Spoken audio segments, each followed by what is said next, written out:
Hello guys. So the next thing that you need to have is a code editor.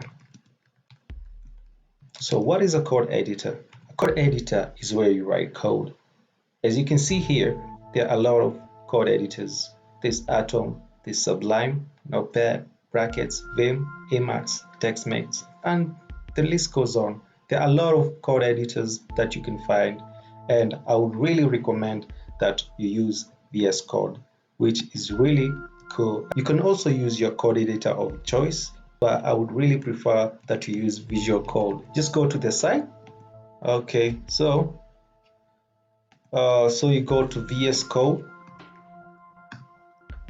Um, you go to the site, and then you can download. For I'm using VS Code. I've already downloaded it.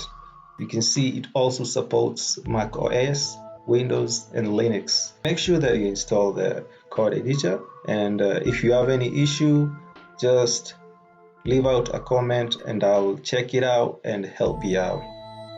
So let's go to the next video.